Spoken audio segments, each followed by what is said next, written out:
Okay, तो last video के अंदर हमने सी प्लस प्लस के फंक्शंस को डीपली अंडरस्टैंड किया था और देखा था कि सी प्लस प्लस के जो फंक्शंस होते हैं उनको मेमोरी के अंदर किस तरह मैनेज किया जाता है। हमारी जो रैम होती है वो स्टैक मेमोरी, हीप मेमोरी किस तरह उनको मैनेज करती है। उन सभी चीज़ों को देखा था। तो इस वीडियो के अंदर हम देखेंगे कि जो फंक्शंस होते हैं उनको हम सभी डाटा टाइप के साथ किस तरह इस्तेमाल कर सकते हैं। मतलब कि हम हर फंक्शन को हर तरह की डाटा टाइप के साथ इस्तेमाल कर रहे होंगे। जैसे कि हम इंट का फंक्शन बना रहे होंगे, फ्लोट का फंक्शन बनाएंगे, करैक्टर का, एरेस का और बूल वगैरह हर डाटा टाइप का जो मेनली अभी तक हमने कवर कर चुकी है सभी का एक फंक्शन बना रहे होंगे, ताकि हमें हर डाटा टाइप के साथ एक एक फंक्शन को इजीली अंडरस्टैंडेबल हो जाए कि हर डाटा टाइप के साथ हर फंक्शन किस तरह काम करता है। ओके, तो सबसे पहले हम बनाएंगे इंट के साथ फंक्शन, जो कि हम स्टार्टिंग से बना रहे हैं। हमने जो लास्ट वाली वीडियो देखी थी जिसके अंदर हमने अंडरस्टैंड किया था मेमोरी मैनेजमेंट को, उसके अंदर भी हमने इंट का फंक्शन बनाया था। तो हम इसको दोबारा बनाते हैं और दोबारा समझते हैं कि इसके अंदर क्या क्या पॉसिबिलिटीज़ हो सकती हैं। और हमने इन डाटा टाइप लिया था और हमने यहाँ पे लिया था ऐड। सिंपल हम एक ऐड का फंक्शन बनाएंगे और इसके अंदर दो वेरिएबल्स ले लेंगे जिनको हम प्लस कर रहे होंगे। ओके, और सिंपल हम यहाँ पे रिटर्न कर देंगे, रिटर्न ए प्लस बी। ओके, तो अब ये हमारा सिंपल एक फंक्शन बन चुका है। जब तक हम इसे कॉल नहीं करेंगे तब तक इस फंक्शन पे बनाने का कोई फ़ायदा नहीं होगा। तो सबसे पहले जाते हैं और एक इंट लेते हैं, रिजल्ट, और ऐड 5 प्लस 10। ओके, अब जो वैल्यू होगी वो रिजल्ट के अंदर स्टोर हो जाएगी। हमने इसको अंडरस्टैंड कर लिया हुआ है कि अब तक मेमोरी के अंदर क्या क्या काम हो चुका है। तो मेमोरी के अंदर जो भी काम हो चुका है वो सब कुछ जो है वो रिजल्ट के अंदर जाके स्टोर हो जाएगा। अब रिजल्ट को प्रिंट करना है सिंपल, तो अब हम करेंगे यहाँ पे सिंपल लिख देंगे कि the some is result, simple. Okay, अब जो जो भी वैल्यू निकलेगी इस ऊपर वाले फंक्शन से वो रिजल्ट के अंदर स्टोर होगी और रिजल्ट को हम प्रिंट कर लेंगे। तो सबसे पहले तो हम बेसिकली इसको रन करते हैं और देखते हैं कि क्या आंसर आता है। ओके, तो एज़ वी नो कि 15 ही आंसर आएगा और 15 ही आंसर आया है। अब थोड़ा-सा हम इसको कोड को चेंज करते हैं और देखते हैं कि अगर हम यहाँ पे 5.5 ले लेते हैं, मीन्स कि हमने ऊपर लिया हुआ है इंट इंट ए, लेकिन हम यहाँ पे ले रहे हैं फ्लोट, क्योंकि इंट के अंदर पॉइंट्स की वैल्यू नहीं आती। तो तब क्या आंसर आएगा? क्या तब भी 15 ही आंसर आएगा या कुछ और आंसर आता है? तो लेट्स सी, 15 आंसर आया है। और अगर हम इसको 10 पॉइंट को 2 ले लें तब क्या आंसर आता है?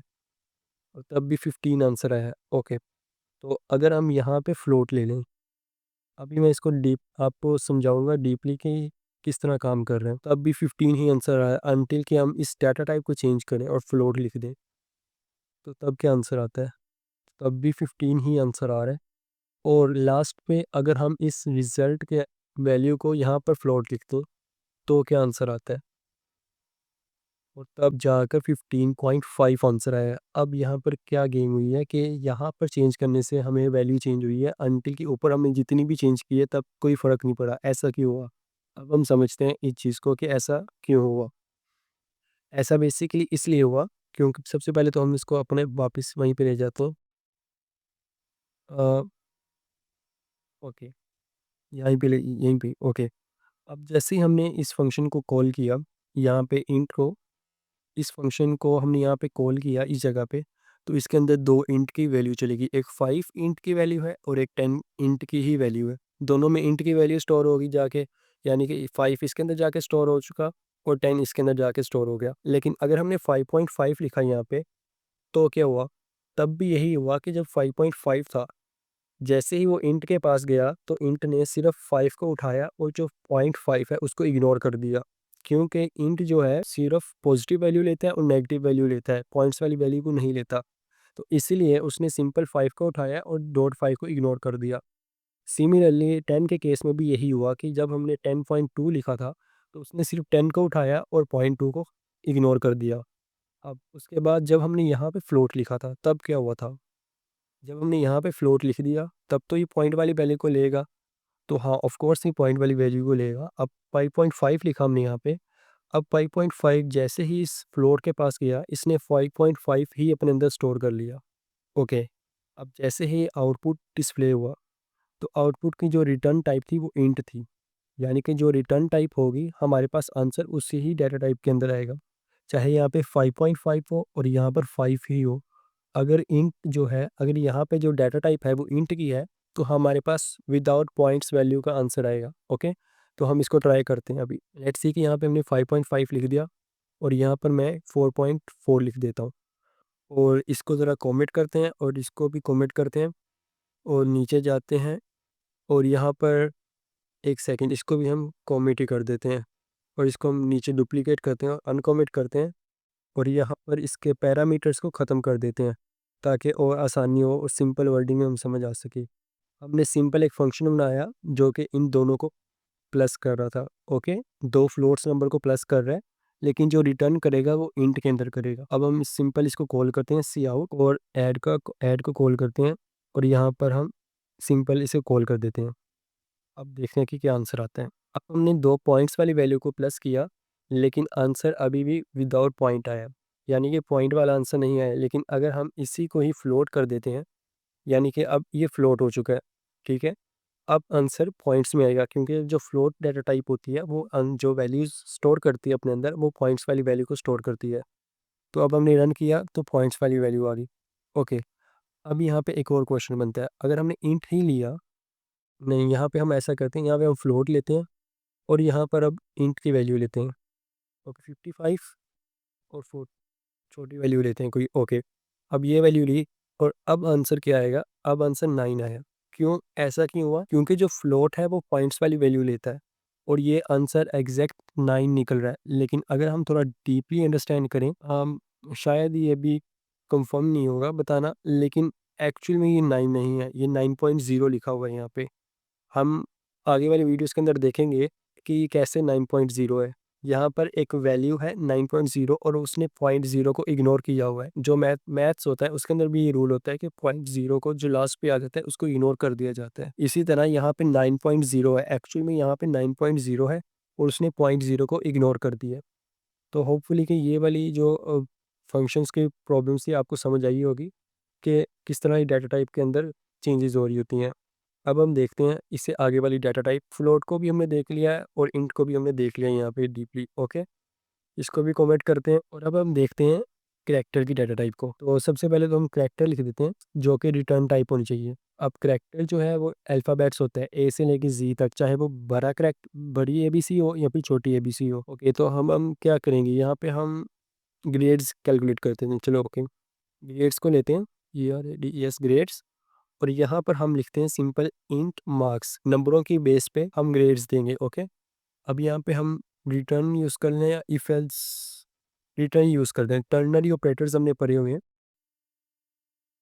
टर्नरी ऑपरेटर्स में क्या होता है कि हमारे पास जो मार्क्स है, यानी कि अगर तो मार्क्स जो हमारे पास हैं, अगर तो वो ग्रेटर देन इक्वल टू 90 आ गए तो हमारे पास जो ग्रेड होगा वो ए ग्रेड होगा। ओके, यानी कि जो ग्रेड होगा वो ए होगा। अगर ये आपको टर्नरी ऑपरेटर नहीं आते तो ये मैं इफ एल्स वाली कंडीशन के अंदर ऑलरेडी आपको ना मैं समझा चुका हूँ, वीडियो बना चुका हूँ इसके ऊपर। तो आप वहाँ पे जाइएगा और देख लीजिएगा। और अगर आपको एक और चीज़ मैं आपको बताना चाह रहा हूँ कि अगर आपको ये देखें कि ये मुझे ऑटोमेटिकली कोड दे रहा है, सजेशन दे रहा है कि ये ऑटोमेटिकली मुझे कोड दे रहा है कि आप इस तरह कोड लिख सकते हैं। तो ये किस तरह होगा? ये सिंपल, अगर आप जाएँगे ये एक्सटेंशन वाली जगह पे जाएँगे और यहाँ पर आपको एक एक्सटेंशन डाउनलोड करनी पड़ेगी, टैब 9। सिंपल यहाँ पे सर्च करिएगा टैब 9, आ गई थी। ओके, टैब 9 ये पहली एक्सटेंशन है, ये वाली टैब 9 की, ये आप इंस्टॉल कर लीजिएगा तो आपका कोड लिखने के लिए आपको आसानी होगी। ठीक है, एआई है जिस तरह चैट जीपीटी है, इसी तरह ये एआई है जो हमें कोड लिखने में हेल्प करता है। ओके, हम आप इस कोड पर आते हैं और समझते हैं इसी कोड को। देख रहे हैं कि हमारे पास जो मार्क्स है अगर ग्रेटर देन 90 हुए तो हमारे पास ए ग्रेड आएगा। और अगर जो मार्क्स हैं इसी तरह अगर हम देखते हैं, मार्क्स जो हमारे पास हैं अगर वो ग्रेटर देन और इक्वल टू 80 हुए तो हमारे पास जो ग्रेड आएगा वो बी का ग्रेड आएगा। और अब बी का ग्रेड आएगा और हम इसी को कंप्लीट कर लेते हैं, ये हमारे पास होगा। ठीक है, यानी कि अगर तो मार्क्स जो है वो ग्रेटर देन 90 हुए तो ए आएगा, अगर 80 से ग्रेटर देन हुए 80 हुए तो बी आएगा, अगर ग्रेटर देन 70 हुए तो सी, 60 हुए तो डी, और लास्ट पे अगर 60 से कम हुए तो फेल है। ओके, अब हम इसे रन करते हैं, देखते हैं क्या आता है। अब हमने एक वेरिएबल के अंदर स्टोर करना है तो वो वेरिएबल ले लिया ग्रेड, और ग्रेड्स के अंदर हमने 85 दे दिया। अब 85 जो है ये एक इंट नंबर है, ठीक है, क्योंकि हम यहाँ पे इंट ले रहे हैं। इंट मार्क्स, अगर हम यहाँ पे इंट की जगह कुछ और वैल्यू ले रहे होते हैं, कोई और डेटा टाइप की वैल्यू ले रहे होते हैं, तो उस डेटा टाइप की वैल्यू यहाँ पे लिखी जानी थी। अब जो ग्रेड्स हैं 85 हमने मार्क्स दिए हैं, अब वो चेक करेगा कि 85 कहाँ पे जा रहे हैं। अब 90 से तो कम है ये, तो ये पहली कंडीशन तो गलत हो जाएगी और दूसरी कंडीशन ठीक होगी और हमारे पास बी वाली वैल्यू जो है वो रिटर्न होगी। अब हम सी आउट करते हैं इसको सिंपल और यहाँ पे लिखते हैं ग्रेड इज ओके और रन करते हैं कि क्या आंसर आता है हमारे पास, और हमारे पास ग्रेड बी आया क्योंकि जो 85 है वो 80 से बड़ा है लेकिन 90 से छोटा है। तो अब हम देखेंगे स्ट्रिंग्स की फंक्शंस को। स्ट्रिंग के फंक्शंस में क्या होता है, सबसे पहले तो हमारे पास जो डाटा टाइप होती है वो स्ट्रिंग होती है और स्ट्रिंग होने के बाद हम सिंपल एक फंक्शन बनाते हैं स्ट्रिंग ग्रीड के नाम से, ठीक है। और इसके अंदर हम जो वेरिएबल्स लेंगे, सबसे पहले तो हम फंक्शंस को पूरा कर लेते हैं और रिटर्न करते हैं। अब ये स्ट्रिंग है तो स्ट्रिंग में एक रिटर्न टाइप भी स्ट्रिंग होगी, ठीक है। जिस तरह हेलो लिख देते हैं यहाँ पे सिंपल ओके। अब जब हम इसे कॉल करेंगे, यहाँ पे हम ऊपर जाते हैं और यहाँ पे अगर हम सिंपल इसे कॉल करें ग्रीट के नाम से और लेट्स सी कि आउटपुट में क्या आता है।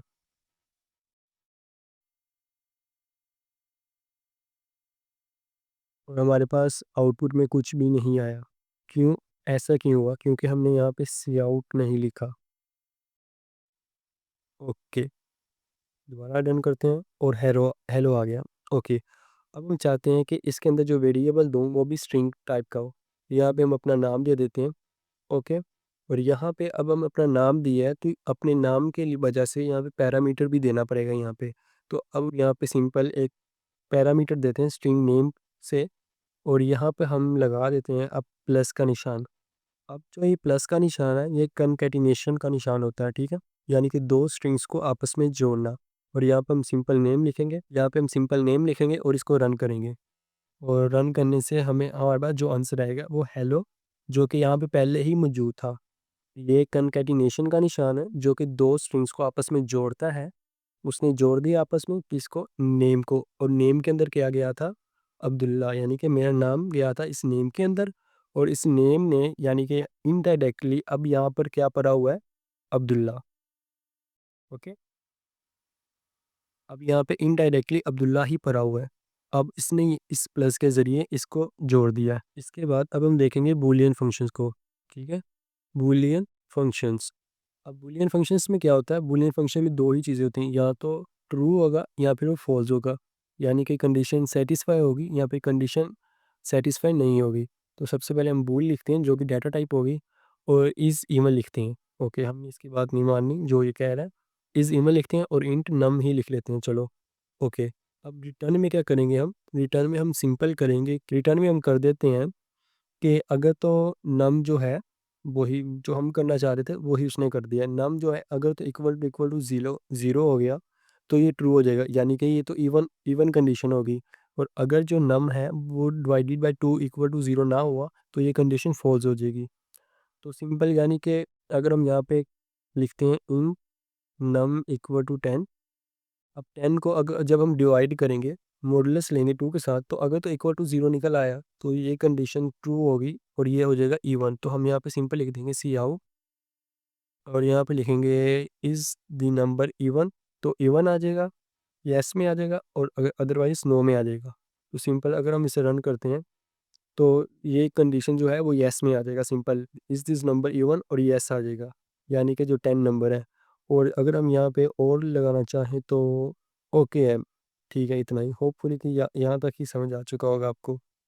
तो इसके बाद अगर हम देखें, इसके बाद एक जो वेरिएबल रहता है हमारे पास, वो एक फंक्शन जो रहती है वो हमारे पास है वॉइड के हमने देख लिए कि जो वॉइड एक ऐसी डाटा टाइप होती है जो कोई भी चीज़ को रिटर्न नहीं करती, सिर्फ वो हमें आउटपुट डिस्प्ले करवा के देती है। यानी कि वॉइड लिख दिया यहाँ पे सिंपल हमने, और वॉइड लिखने के बाद आउटपुट लिख दिया जो कि हम स्टार्टिंग से ले रहे हैं। ये output string as name get, इतनी बड़ी वैल्यू नहीं लेनी हमने, हमने सिंपल वॉइड लेते हैं और यहाँ पर हम सिंपल सी आउट और समथिंग कुछ भी लिख देते हैं। ओके, और हम सिंपल इसे सी आउट करके इस कॉल को इस फंक्शन को हम रन कर लेंगे और हमारे पास समथिंग लिखा आ जाएगा। ओके, समथिंग रॉन्ग है, कहाँ पे कोई इशू आ रहा है, कहीं भी इशू नहीं है, तो क्या इशू हुआ, इसको दोबारा रन कर देते हैं, कोई बात नहीं।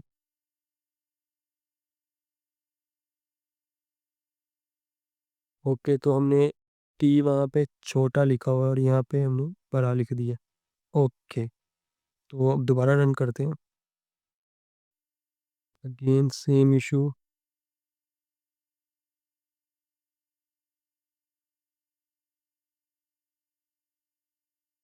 Okay, okay, okay, okay. Sorry, ये मेरी मिस्टेक है कि हमने जो आउटपुट है वॉइड जो है, हम उसकी आउटपुट को किसी चीज़ के अंदर स्टोर ही नहीं करवा सकते क्योंकि वो कुछ रिटर्न ही नहीं कर रहा। इन द सेम केस कि जो हमारे पास बूलियन था वो एक चीज़ को रिटर्न कर रहा था, तो इसी वजह से हमने उसको किसी चीज़ के अंदर जाके स्टोर किया था। ओके, लेकिन जो ये वॉइड है ये कुछ रिटर्न ही नहीं कर रहा और हम उसे स्टोर कर रहे हैं। सी आउट के ज़रिए हम डिस्प्ले करवा रहे हैं। हम सिंपल इसे रन करेंगे तो कोई भी एरर नहीं आएगा अब। ओके, मेरी ही गलती है ये, सॉरी। ओके, अब ये वॉइड वाला फंक्शन भी आपको समझ आ चुका है। अब इसे करते हैं कॉमेंट और अब हम देखते हैं एक लास्ट जो हमारे पास बहुत ज़्यादा इम्पोर्टेंट है, वो है एरेज़ का फंक्शन। ठीक है? अब एरेज़ क्या होता है? अब एरेज़ को हम मुख्तलिफ डेटा टाइप के साथ ले सकते हैं, इंट के साथ ले सकते हैं, वॉइड के साथ ले सकते हैं, हर तरह के साथ ले सकते हैं। ठीक है? अब हम लेते हैं इसको वॉइड के साथ ही। ओके, प्रिंट सिंपल करते हैं एरे। हम एक एरेज़ की वैल्यू लेंगे और उसको प्रिंट कर देंगे और एरेज़ की वैल्यू लेने के लिए हमारे पास 2 चीज़ें होती हैं।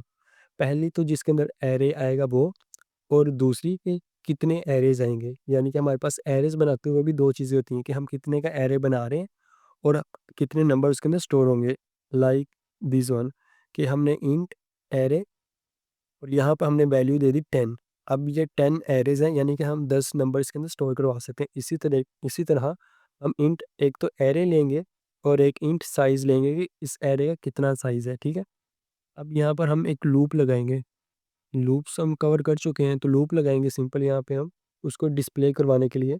Int i equal to 0। अब वो 0 से स्टार्ट होगा और कहाँ तक जाएगा? उसके साइज़ तक। क्योंकि हम हमारे पास यहाँ पे नंबर्स नहीं है, नंबर्स भी हम यूज़र से ले रहे हैं कि कितने नंबर्स तक हम डिस्प्ले करवाना चाह रहे हैं। तो साइज़ तक, जितने यूज़र ने नंबर दे दिए हम वहाँ तक डिस्प्ले करवा देंगे। और सिंपल क्या करेंगे यहाँ पे, सी आउट और एरे आई, यानी कि आई के अंदर उस वैल्यू को स्टोर करते रहेंगे और आउटपुट करवा दिखाते रहेंगे। इंट मेन के अंदर जाएँगे और इंट यहाँ पे नंबर ले लेते हैं, नंबर। और यहाँ पर हम सिंपल यहाँ पे इसके अंदर वैल्यूज़ को ले लेते हैं। लेट्स सी 1, 2, 3, 4 समथिंग, कोई भी रैंडम वैल्यू ले लेते हैं। ओके, इतनी इनफ है। अब हमारे पास जब हम फंक्शन को कॉल करेंगे प्रिंट, ओके एक सेकंड, हम यहाँ पे प्रिंट को कॉल करेंगे। कहाँ पे गया भाई? Print array. अब प्रिंट एरे के अंदर हम 2 चीज़ें देंगे। एक तो जिसके अंदर एरेज़ पड़े हुए हैं वो, और हम कितने एरेज़ को प्रिंट करवाना चाह रहे हैं वो भी। लेट्स सी कि हमारे पास जो एरेज़ है वो नंबर्स के अंदर पड़े हुए हैं, क्योंकि नंबर्स के अंदर हमारे पास एरेज़ हैं। ये हमने जो वेरिएबल लिया है वो नंबर वाला लिया है, ओके? और अब इसके अंदर हमारे पास कितनी वैल्यू पड़ी है? 1, 2, 3, 4, 5, 6, हमारे पास 6 एरेज़ पड़े हुए हैं। लेकिन हम 6 की बजाय हम 5 को प्रिंट करवाना चाह रहे हैं। लेट्स सी कि यूज़र ने कहा कि मुझे 6 नहीं, मुझे सिर्फ़ 5 ही प्रिंट किए हुए चाहिए। तो हम इसको रन करेंगे और सिंपल 5 ही प्रिंट किए हुए आएँगे। तो इसका इसीलिए हमने सेपरेटली हमने साइज़ लिया था। अगर कल को यूज़र कह दे कि मुझे अब 6 के 6 ही चाहिए, तो हम सिंपल उसे 6 लिख के दे देंगे और अब प्रिंट जो होगा वो 6 एरेज़ प्रिंट होंगे। तो ये कुछ बेसिक्स फंक्शंस के हमारे पास डाटा टाइप्स है कि हम हम सभी डाटा टाइप्स के साथ हम फंक्शंस को बना सकते हैं और किस तरह बना सकते हैं, ये सिंपल था। इसके बाद वाली वीडियोज़ के अंदर हम फंक्शंस को थोड़ा एडवांस लेके जाएँगे और उसके अंदर देखेंगे कॉल बाय फंक्शन वैल्यूज़ वगैरह को कॉल कैसे कर सकते हैं फंक्शंस को, कॉल बाय वैल्यू और कॉल बाय रेफरेंस, इन सभी चीज़ों को देख रहे होंगे। और उसके बाद हम फंक्शंस के ऊपर पूरा एक लॉन्ग लेंथी प्रोजेक्ट भी बनाएँगे।